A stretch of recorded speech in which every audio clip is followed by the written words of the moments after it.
saaka xornimo haddii aad u soo celi weydaan xasan cidaaqi cawaaqib xun oo labada beeloodba aayahooda baabi'iya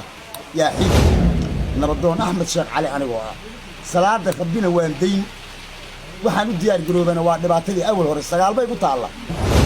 waa su'aale ogaadeenku dadka laayeen xagee lagu aasaa habriyonistan isaaqan waxaan jabaan maysan ahayn kuwii ka adkaawiyaashooda mise waxa soo dhasho yimid ogaadeen dhiyaan oogooda uusan ahayn kuwii hore midda kale nin kasta waxaad doonta aamin laakiin cashuurta gobolka banaadir ku soo dhacda Soomaaliland bas toos ugu dhacda nin kasta waa ogyahay qof kasta waa ogyahay way markaa inaga la inoo baa halkal baa lagu oranaya wadi kilaysa baa lagu runta idin sheegaya aqliyada aabihin waseen aqliyada idinka maqaniyo way maxaa aqliyada nin idinka maqan ama idin sheegnaa wax aqliyada idinka maqan qoliyahan soo sheegay reer Soomaaliya markay ku sameynayaan daayirta reer Somaliland Brown Wash wuxuu ku yiraahdaan soddon sano ayaa been laydin sheegaya aqoonsi ma helaysaan reality-gu waxay tahay cidda been loo sheegay inay yihiin ayagu soddonkii sano ama 40 sano reer Somaliland اعترافك ay baadi goobayeen dalkooda amni ayuu ahaa nolosha ay ku nool yihiin maysan ku nooleen dadka reer Soomaaliya tan waxa ku cadeynaysa ee muuqaalkani almuhiim Somaliland hadii la aqoonsaday hadaan la aqoonsan ba dalkeedu way dhisatay system wanaagsanna way samaysatay dadkeena waxa ku nool yihiin nolol fi ay waxaan ka codsanaynaa inta uu nabi maxamed culimo diinka islaamka hooyooyinka aqoon-yahanada waxaan ka codsanaynaa xasan sheekh lixda iskeeda bilood oo hartay inta loo lacageeyo in la siiyo dawladnimo anagana deen laydkii boqol iigu soo qojiro 70ka 20 baa mixiyay ma sha Allah taa horta weeye gobolkuna uu ku soo dhaweynay madaxweyne waanaan ku doonaynay waanaan ku rabnaa haddaan gobolka saaxna lahay waanaan ku jecelahay mana loo haysto sargaalkan inuu ka soo jeedo ogaadeen iyo inuu ka soo jeedo daaroodii ogaadeen waxay ka buuxaan Hargeysa iska badaaba daaroodii ogaadeen kale dhulbahanta Hargeysa sida qashinkii u buuxa mana loo raacan haybta ay ka soo jeedaan taana waxa ku cadeynaysa Somaliland iyo dadkeedaba inay ka karti badan yihiin kana dad wanaagsan yihiin Soomaalida kale bismillaah saaxiib beel ku soo dhawaada madal furan anigana waliban maxamed aadan aan ku bilaabay mowduucan caaway siyaabo kala duwan waxa looga falceliyay hadal maalintii shalay ka soo yeeray wasiirka cadaaladda Somaliland xilli ku sugnaa munaasabad ay ku qalin bedelanayeen arday wasiirka shalay wuxuu ku sheegay maamulka Xasan Sheekh iyo kan Soomaaliya fadhigoodu yahay Muqdisho kuwa argagixisada qatar ku amniga ee Somaliland iyo guud ahaan amniga wadamada dhaca bariga Afrika laakiin dalkeena dhibaato badan baa la doonayaa cadow badan buu leeyahay ay ugu horeyso dawladda jaarkana hay taagta daran Soomaaliya taas oo ugu daran dhibaatada ugu weyn ee haysta aslahay bariga Afrika ama Afrika guud oo dhan qatarta ugu weyn ee amni waa madaxweynaha taagta daran xamar jooga iyo wasiirkiisa fiqi la yiraahdo dhibaato aan Somaliland ahayn ku haya marka ay dalkeena ilaashano اعترافكنا waa soo dhow yahay amniga iyo wanaaga Afrika ku naaloonayso maamul argagixiso xamar ka jira ayaa khatar ku ah dunida Soomaaliland kuma aha maamulka Xasan Sheekh Maxamuud ee xamar fadhiya Soomaaliland kaliya khatar kuma aha wuxuu khatar ku yahay bariga Afrika ku yahay Afrika oo dhan ku yahay dunida oo dhan ku yahay eragaanay argagixiya ama argagixiso waxa adeegsada wadamada reer galbeedka waxana u isticmaalaan kooxaha hubaysan ka dagaalama wadamada islaamka maalkiisa wadan aan islaam ahayn oo leeyahay kooxaha hubaysan argagixisa ayaa ka dagaalanta aan u soo noqday hadalka wasiirka anu waxa aaminsanahay kooxdan Xasan Sheekh inay ka halis badan yihiinba kooxaha ka dagaalama gudaha Soomaaliya al-shabaabka reer galbeedkana u yaqaanaan argagixisada aan ku sababeeyay hayga degdegin kooxdan iyo al-shabaab 20 sano ugu dambeysay ka dagaalamaysa gudaha Soomaaliya damacoodii hankooda waa inay maamulaan Soomaaliya sida hadaba maamulaan Afghanistan kooxda Taliban mana ku shaqeeyaan oo kooxda al-shabaab ee aragtiyo qabiil iyo wax la mid ah ay ku shaqeeyaan mabda diiniya inay qaldan yihiin iyo inay sax yihiin oo mas'ala kale waxa ku soo hartay maamulka Xasan Sheekh iyo maamulo kala dambeeyay Soomaaliya 30 sano ugu dambeeyay ayagu marka koowaad kuma shaqeeyaan aragti diiniya mana ku shaqeeyaan marka labaad aragti siyaasadeed oo ay dan ugu jirto Soomaaliya marka saddexaadna kuma shaqeeyaan aragti Soomaaliyeed ee waxay ku shaqeeyaan aragtiyo dano wadamo kale tan waxa ku cadeynaysa Xasan Sheekh imise wadan ay isku wada Xasan Sheekh wuxuu isku wada danaha wadamada Turkida Masaarida Itoobiya Kenya Djibouti iyo qaar kale oo fara badan hadda Xasan Sheekh 2 sano ugu dambeysay wuxuu kula dagaalamay Somaliland sidee uga hortimaadaan danaha Djibouti iyo danaha Masaarida ka soo gudubba sanooyinka hore Xasan Sheekh Republica wuxuu ka yiri markaa maqlo dhibaatooyin iyo qaraxyo ka dhacay Nairobi waxaan uga naxaa si aan uga nixin marka ay dhibaatooyin ka dhacaan gudaha Soomaaliya. Almuhiim madaxda Soomaaliya waa caloosho shaqaystayaal la mid ah kuwa ka howlgala Raashkiya iyo wadamo kale oo wadankaasi daris la ah. marka aan maqlo isliya qarax ka dhacay waxaan uga xanuunsadaa si aanan uga xanuunsan Muqdisho ka dhacay markii la yiraahdo laana Muqdisho waa baranay qarax. Siyaasiyiinta iyo madaxda Soomaaliya fadhigooda yahay Muqdisho laba dhaqanba waxay ka dhaxleen laba wadan midna uu soo guumeystay midna saaxiib la soo noqday muddo dheer. Dhaqankani burcadnimada iyo maafiyada waxay ka dhaxleen madaxda Soomaaliya Talyaaniga soo guumeystay. caloosho shaqaystanaba waxay ka dhaxleen Raashka oo saaxiib dhow la ahaa dowladiisii aad bare. Labadaas dhaqanna waa kan ilaa hadda ay ka soo kaban laayihiin systemkooduna u hagaagi laayahay. Haddaba su'aashu waxay tahay systemkaasi qariiban ee ka jira Soomaaliya sidoo sheegay wasiirka Qatar ma ku yihiin amniga Soomaaliland iyo guud ahaan wadamada dhaca bariga Afrika. Dabcan Qatar ku yihiin sababtoo ah siyaasiyiinta Soomaaliya ama siyaasiyiin oo ka mid yahay Xasan Sheekh waxay la mid yihiin Yahuudiga nacba nafsadiisa qof nacab nafsadiisana nafsada kale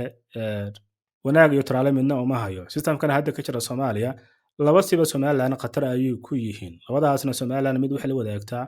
waa ay la xaalad tahay wadamada dhaca bariga Afrika midna Soomaaliland ayay gaar u tahay waana jiritaankeedii qadiyadeeda.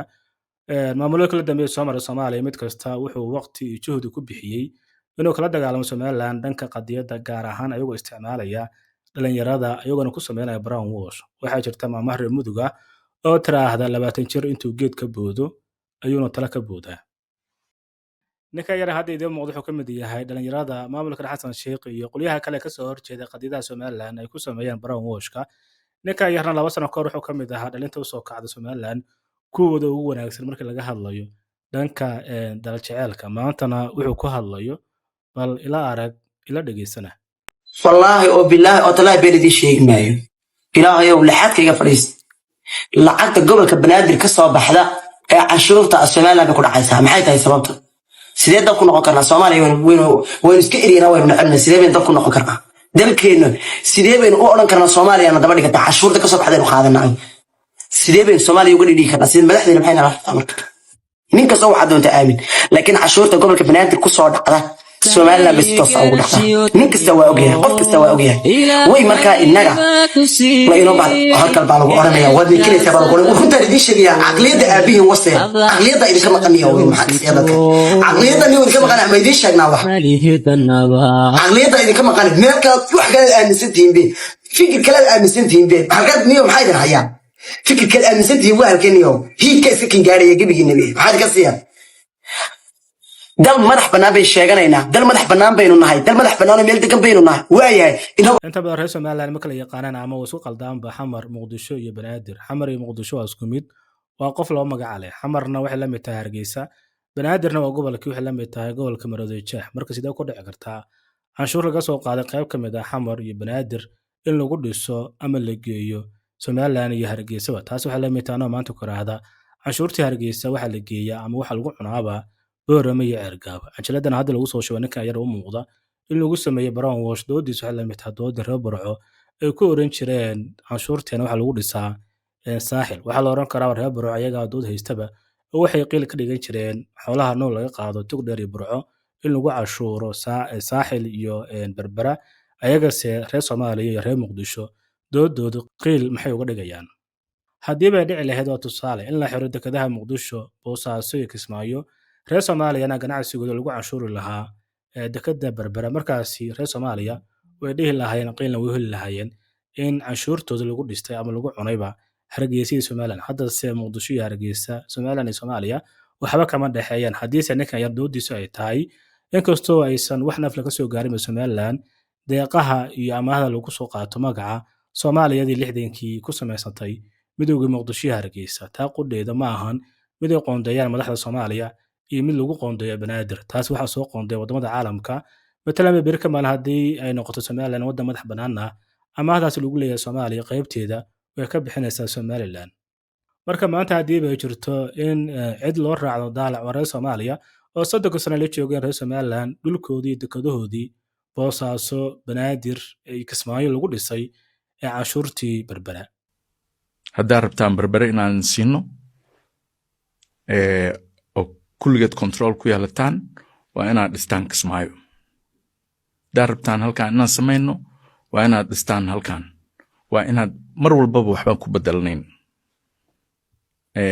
oo waddanka noogu dhismaaya 65 sano ay Soomaaliland xorta 65 ka sano 30 ka mid ah Soomaaliland waxay ka mid ahay systemkii Soomaaliya 30 ka sano Soomaaliland ay ka mid ahay systemkii Soomaaliya 60 ilaa 90kii dib u dhac iyo dhibaato mooyaane waxa kale ka meeysan ee faadin 35 sano ugu dambeeyay Soomaaliland ay ayada iyo dadkeedu gaar isku taageen ay wax noqdeen waxna qabsadeen sida hadda uu sheego wasiirkani hore Soomaaliya magacii Soomaaliland magacii berbera ay ku dhisteen dhulkoodii Soomaalidii Talyaaniga 60kii ay wax ku darsadeen reer Soomaaliland maanta wada aragta Soomaaliland hantida ay lahayd iyo qeyraadkeedii ayada ku horumarsatay dhulkeedii dalkeeda maanta Soomaaliland iska badaaba Soomaali iyo reer Soomaaliya maanta Soomaaliland waxay hormuud u tahay geeska Afrika dhan kastaba horumar amni ganacsi dimuqraadiyad waxa la oran karaa 30 sano ugu dambeeyay ama 35 sano ugu dambeeyay reer Soomaaliland way ka bogsadeen ama way kala bogsadeenba reer Soomaaliya qoliyahan soo sheegay reer Soomaaliya markay ku sameeyaan daayirta reer Soomaaliland Brown Wash wuxuu ku yiraahdaan 30 sano ayaa been leedii sheegay aqoonsi ma heleysaan reality waxay tahay cidda been loo sheegay inay yihiin ayagu 30 sano ama 40 sano reer Soomaaliland اعترافك بعد جوبايين دلكود أمن أيوها نولش يكون نوليهنا ميسر كن نولين تدك إن رئيس سوماليا تانو حكوا عدين الساعة مقال كاني المهم سوماليان هذه القنصة هذا القنصة بدل كذا وديستي سيستم وناكسرنا ويسمستي تدك إنه حكون نوليهين نولل في أي بيئة waxaan ka codsanaynaa inta uu qofka nabi maxamed ulmaawdiinka islaamka hooyooyinka aqoon-yahanada waxaan ka codsanaynaa xasan sheekh lixda sideed bilood oo hartay inta loo lacageeyo in la siiyo dawladnimo annagana dee laydkii 100 igu soo qojira 70ka 20 baa bixiyay maasha Allah taa horta weeye dee gobolkuna uu ku soo dhaweynay madaxweyne waananu ku doonaynay waananu ku rabnaa haddaan gobolka saaxna lahay waananu ku jecel lahay maayirka yagii wada saabka yagii hawlaha yagii maasha Allah aniga Soomaaliya oo wadankayga iska leh oo xaq uga leh haddana xataa haddii iga xaq lahaan lahayd macquul ah halad oo leexan lahaa laakiin anoo xaq kale oo wadankii iska leh animana ajnabi dartooda baawur mukeen qabow ku jiraan like literally wax misdaan because of this is my country yani ana bxaq leh banimankaas dad they were like gadaal laabta out of nowhere nina meesh ka soo degta he was like albaabku saa soo fiiri and he saw me in ani saaran gaari and you know what he said waxa oo isku khatareen oo dhilaa u saaran imagine like how the fuck is that cadaalad u tahay because of Korea watawa ka xoog badan waxa raba kugu sameeyna waxaan ka soo hadlay qatarta u gaarka Soomaaliland ku hayaan systemkan Soomaaliya haddaan soo gudbo sidoo sheegaba wasiirka cadaaladda Soomaaliland maamulkan Xasan Sheekh fadhigood iyo Muqdisho waxay qatar ku yihiin amniga wadamada dhacbariga Afrika saan loo socno 2 sano ugu dambeysay maamulka Xasan Sheekh waxay ka wadeen deegaanada dhaca galbeedka Soomaaliland gaar ahaan gobolada Awdal iyo Salal waxay ka wadeen isku day ku doonayaan deegaankaas inay ka sameeyaan maamulkan Xasan Sheekh jabhado hubeysan oo la dagaala Soomaaliland jabhadaasna hubeysan kaliya qatar kuma amniga Soomaaliland waxay qatar ku yihiin jabhadahaasi amniga wadamada dariska la Soomaaliland sida Djibouti iyo Ethiopia hadda maalmo ka hor xuduudda wajaale xuduudda wadaagaan labada dal Soomaaliland iyo Ethiopia waxa lagu qabtay sargaal sare oo ka tirsanaa laamaha amniga Soomaaliya xilli uu faraha kula jiray howlgal halis ku ah amniga Soomaaliland sargaalkan laga qabtay xuduudda wajaale magaciisa la yiraahdo Xasan Ciraaqi maalmo ugu dambeeyay sargaalkaasi hadalhayn badan wuxuu ka abuuray gudaha Soomaaliland iyo gudaha Soomaalida gaar ahaan sargaalkaasi haybtu ka soo jeeda la arkay maalmo ugu dambeysay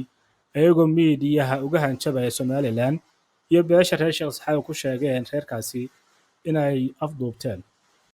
saaka xornimo haddii aad u soo celi weydaan Xasan Ciraaqi cawaaqib xun oo labada beeloodba aayahooda baabiya yaa xigi dadkiinni iyo dunyadiinni iyo ganacsigiinni annagu dhex joogaa qori luu dhooban yahay bakhaarka hadda aan hor fadhiyo hantigay taalla habar yoonis baale muuse cabdalaale ka igu xiga waxaa leh habar yoonis ka kale ku xiga waxaa leh habar yoonis 9 baabuur oo ganacsi leeyahay yaa imkada ka dhaqaaqdo u dhaqaaqday guriga doolood oo raran waxaan leeyahay walaalayaal waxaan leeyahay madaxweynaha Cabdiraxmaan Ciro waxaan leeyahay wax garadka beesha habar yoonis ama garajis sida ugu dhaqsaha badan haddii dhibaata idin deeqdana xasan haya hadday nabadu idin deeqdo oo idin anfacdo nabadoon Axmed Sheekh Cali anigoo ah salaada rabbina waan dayn waxaan u diyaar garoobana waa dhibaatadii awal hore sagaal bay ku taalla waxaan leeyahay wax cawaaqibkaad ka dhaxashaan cid waxa ka siinina nin dhintayna ninunbaa u dhinta rag caawa lagaga qancaana waana dhex joogaa waanu se ka xaragoonaynaa waxaan leeyahay xorriyaddiisa u soo celiya xasan aadan ka horeeye oo ah nin abraahiina ah ma aha hawiye iyo abgaal xasan sheekh maxamuudna ma aha saraakiil kuwiinaa nala jooga aqalka walaalkay jana waxaa fadhiya habar jecla ilaahay mooye addoon ma taaban karo laakiin haddii ay xumaan gaadho xeer gaaraynu lahayn waa ka tegaynaa magangelyo iyo nabad wixii aan waa su'aale ogaadeenku dadka laayeen xaggee lagu aasaa habryonistan isaaqan u hanjabaan maysan ahayn kuwii ka adkaa oyaashooda mise waxaa soo dhasho yimid ogaadeen dhiyan oogooda uusan ahayn kuwii hore midda kale hal sargaalo laga qabto ogaadeen ayaa la boranaya somalilandna saraakiil iyo askar fara badan ayaa ugu xiran laasacanood laguna haysta amarka iyo talada maamulka ee soomaaliya kana tirsan yahay xasan ciraaqi gacanta marka lagu dhigay xasanna wuxuu ahaa sargaal howlgal ku jira kana wada galbeedka somaliland jabhad sameyn bilowgii sanadkan laasacanood ergahan waxa uu tegay odayaal dhaqano ka soo jeeda dowlad deegaanka una hogaaminaya odayaashaasi garaadka guud ee beelaha absame waxaana wakiisha odayaashaasi xukuumadda somaliland si ay isugu soo dhoweeyaan reerka deegaanku ah bariga sool iyo xukuumadooda odayaasha markay tagaan laasacanood waxaa loo soo diray isagana xamse cabdibarre xamsa kala farfaray odayaashii absame iyo hawshii ay u socdeen saraakiisha ciidanka laga haysta somalilandna waxay u xiran yihiin talada xamse cabdibarre sargaalkan xasan ciraaqin wuxuu ka mid yahay saraakiisha gaarka u ah xamse cabdibarre mana loo haysto sargaalkani inuu kasoo jeedo ogaadeen iyo inuu kasoo jeedo daarood iyo ogaadeen waxay ka buuxaan hargeysa iska badaaba daarood iyo ogaadeen kale dhulbahanta hargeysa sida qashinkii u buuxa mana loo raacan haybta ay kasoo jeedaan taana waxay ku caddaynaysaa somaliland iyo dadkeedaba inay ka karti badan yihiin kana dad wanaagsan yihiin soomaalida kale qabiilkan hadda loo dirbaantoobaan waxaa gaal ka riixaya oo ka dambeeya tiimka xasan sheekh waana ciyaartooda ujeedkuna waxay tahay kiiskani sargaalkani in loo xaliyo ama in loo wajahaba si qabiilaysan taana maaha mid u soconaysa isaaq iyo ogaadeen kiiskan sargaalkani ma yaalo ee wuxuu u yaala xukuumadaha ka kala jira hargeysa iyo muqdisho sidatan haddii ay kusii socdaan beesha ogaadeen ayna u dirbaantobaan qabiilkan ayaga dhibaato ku qaba ayaga iyo maamulkooda arrintan waxaa soo fargeli doonta Ethiopia Somaliland waxay ku doodi doontaa ama wuxuu ku eedeyn doontaa xukuumadda deegaanka Soomaaliya Ethiopia in dalkooda iyo amnigooda laga soo dulo manaha markii ugu horeysay codaan hadda ka jira bariga Sool meeshii laga soo abaabulay waxay ahayd deegaanka Soomaaliya Ethiopia sargaalkan ka tirsan ciidanka Soomaaliya gaar ahaan ciidamada tababaran Turkida ee loo yaqaan gorgor waa maxbuus dagaal wuxuu la mid yahay sargaalkani saraakiisha ugu xiran Somaliland ee laasacanood marka haddii ay doonayaan xasan sheekh iyo xamse cabdibarre sargaalkooda in loo daayo in la kala bedeshaa saraakiisha ku xiran laasacanood iyo hargeysa waa sida kaliya sargaalkan xasan ciraaqi uga bixi karo xabsiyada Somaliland maanta ugu dambeysay xasan sheekh maruu ka hadlay baarlamaanka Soomaaliya wuxuu soo halqaaday maxaabiistani ku kala xiran laasacanood iyo hargeysa waa iyagu xaalkoodu meel fog ay sii gaarsiiyeen ka mid ma aha dhaqanka suuban ee Soomaalida ay leedahay in maxaabiis la kala haysto balse waxaa dhaqan ah ragga dagaalka lagu qabto in la marasheeyo oo qaarkood loo guuriyo oo iyagoo dareemaya in la karaameeyey ay dib ugu noqdaan reerahoodii iyo degaanadoodii taas oo keeni jirtay raggaasi inay noqdaan danjirayaal nabadeed dowladda federaalka ee Soomaaliya waxay geed dheer iyo geed gaaban u kori doontaa wax kasta oo fududaynaya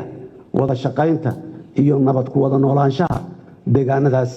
iyo kuwa deriska la ah horeyba u ahaa wiil iyo waalid xigto iyo xigaalo aan kala go'i karin marna